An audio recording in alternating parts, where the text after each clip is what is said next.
வணக்கம். இன்னைக்கு நம்ம பார்க்க போற விஷயம் வண்டி வச்சிருக்கிற எல்லாருக்கும் ரொம்ப ரொம்ப முக்கியம். ஆமாங்க, இந்தியால கார் இன்சூரன்ஸ் பத்தி தான். பார்க்கறதுக்கு கொஞ்சம் குழப்பமா தெரிஞ்சாலும் வாங்க இத சிம்பிளா புரிஞ்சுக்கலாம். 66% இந்த நம்பரை பாருங்க. ஒரு நிமிஷம் யோசிச்சு பாருங்க.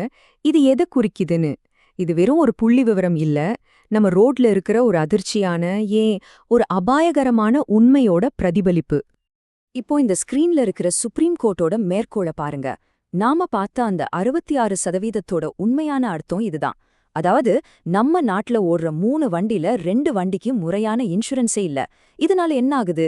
ஒருவேளை விபத்து நடந்தா பாதிக்கப்பட்டவங்களுக்கும், ஒருவேளை யாராவது இறந்துட்டா அவர் குடும்பத்துக்கும் எந்த ஒரு நிதி உதவியும் கிடைக்காம போகுது. யோசிச்சு பாருங்க, இது எவ்ளோ பெரிய ஒரு சமூக பிரச்சனை. இந்த மாதிரி ஒரு பெரிய பிரச்சனை நாடு முழுக்க இருந்ததுனால தான் சுப்ரீம் கோர்ட் இந்த முக்கியமான தீர்ப்பை கொண்டு வந்தது. இதன்படி இனிமேல் வாங்க போற எல்லா புது வாகனங்களுக்கும் அடிப்படை இன்சூரன்ஸ் கட்டாயம். அதனால இன்சூரன்ஸுங்கிறது ஒரு நல்ல விஷயம் மட்டும் இல்ல, அது நம்ம நாட்டுல ஒரு சட்டம் கூட.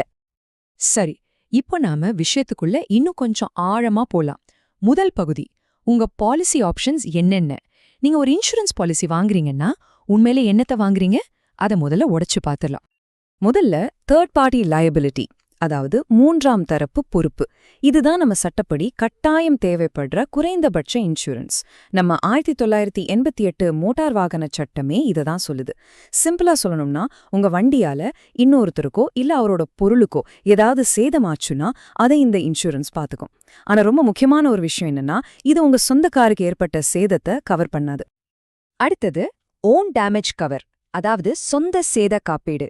இதோட பேர்லே அர்த்தம் இருக்கு, இது முழுக்க முழுக்க உங்களுக்கான பாதுகாப்பு.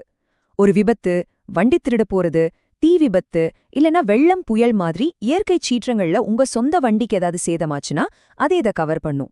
இது கட்டாயமில்லா நம்ம விருப்பம்தான். இப்போ இந்த டேபிள பாத்தீங்கன்னா ரெண்டுக்கும் இருக்கிற வித்தியாசம் பளிச்சுன்னு புரியும். பாருங்க, தேர்ட் பார்ட்டி இன்சூரன்ஸ் மத்தவங்கள பாதுகாக்குது. ஆனா ஓன் டேமேஜ் கவர் உங்களையும் உங்க காரையும் பாதுகாக்குது. ஒன்னு சட்டப்படி கட்டாயம், இன்னொன்னு உங்க பணத்தை, உங்க முதலீட்டை பாதுகாக்க நீங்க எடுக்கிற ஒரு முடிவு. அப்போ நாம எல்லாரும் அடிக்கடி கேக்குற காம்ப்ரிஹென்சிவ் கவர், அதாவது விரிவான காப்பீடுனா என்ன? ரொம்ப சிம்பிள். நாம இப்ப பார்த்தோமே, அந்த தேர்ட் பார்ட்டி லயபிலிட்டியும் ஓன் டேமேஜ் கவரையும் ஒன்னா சேர்த்தா அதுதான் காம்ப்ரிஹென்சிவ் கவர். ஒரே பாலிசில 2 விதமான பாதுகாப்பும் கிடைச்சிடும். ஓகே, அடுத்த பகுதிக்கு போலாம். இது நம்ம எல்லாருக்குமே இருக்கிற ஒரு முக்கியமான கேள்வி. பகுதி 2, பிரீமியம் புதிர். நம்ம இன்சூரன்ஸ் பாலிசிக்கு நம்ம கட்டுற பிரீமியம், அதாவது அந்த விலைய எப்படி முடிவு பண்றாங்க? இதுக்கு ரொம்ப அடிப்படையான ஒரு விஷயம்தான் இன்ஷார்ட் டிக்ளேர்ட் வேல்யூ, சுருக்கமா ஐடிவி. உங்க கார் ஒருவேளை திருடு போயிடுச்சு, இல்லனா சரி பண்ணவே முடியாத அளவுக்கு சேதமாயிடுச்சுன்னா இன்சூரன்ஸ் கம்பெனி உங்களுக்கு கொடுக்குற அதிகபட்ச தொகை தான் இந்த ஐடிவி. சிம்பிளா உங்க காரோட இன்னைய மார்க்கெட் வேல்யூன்னு வச்சுக்கோங்களேன்.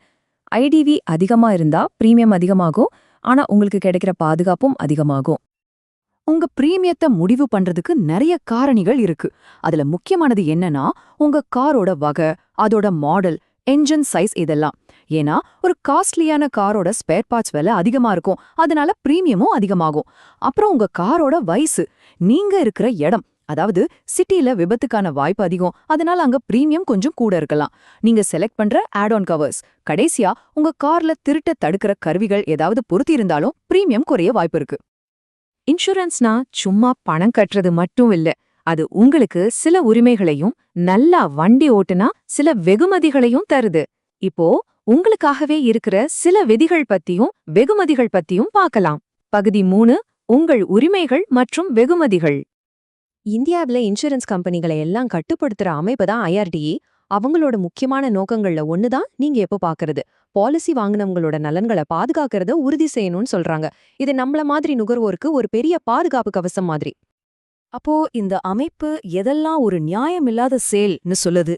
இதுக்கான பதில் தெரிஞ்சுக்கிட்டா நீங்க ஒரு பாலிசி வாங்கும்போது ஏமாறாம இருக்கலாம். அதுக்கு பேர் தான் மிஸ் செல்லிங், அதாவது தவறான விற்பனை.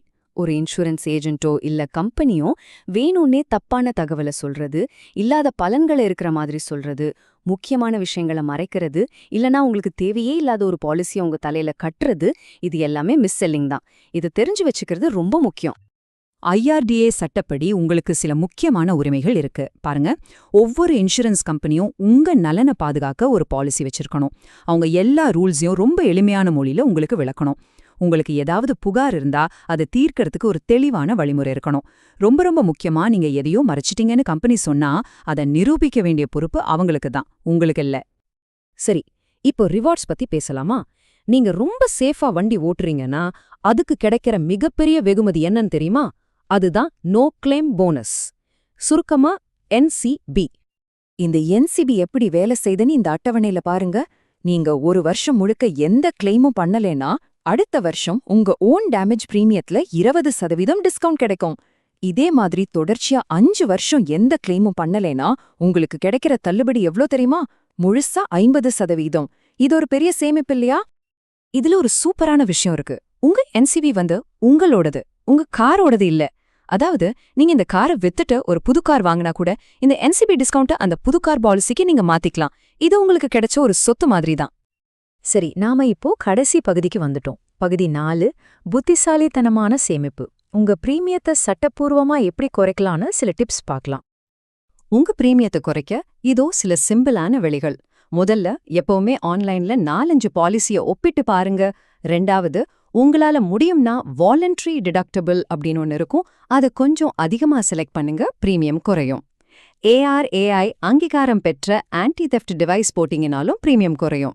ரொம்ப முக்கியமா, சின்ன சின்ன சேதங்களுக்கெல்லாம் கிளைம் பண்ணாம இருந்தீங்கன்னா உங்க NCB பாதுகாக்கப்படும். கடைசியா, உங்களுக்கு உண்மையிலே எந்த ஆட் ஆன் கவர்ஸ் தேவையோ அதை மட்டும் தேர்ந்தெடுங்க. கடைசியா இந்த ஒரு கேள்வியோட இந்த விளக்கத்தை முடிக்கலாம். ரொம்ப கம்மியான விலையில கிடைக்கிற பாலிசி தான் உங்களுக்கு எப்பவுமே சிறந்ததா இருக்குமா? நாம இவ்ளோ நேரம் பார்த்த விஷயங்களோட முக்கியமான சாராம்சமே இதுதான். விலையையும் உங்களுக்கு கிடைக்கிற பாதுகாப்பையும் சரியா பேலன்ஸ் பண்ணணும். எது மலிவா கிடைக்குதோ அது பெஸ்ட் இல்ல, எது புத்திசாலித்தனமான தேர்வோ அதுதான் பெஸ்ட். யோசிச்சு பாருங்க.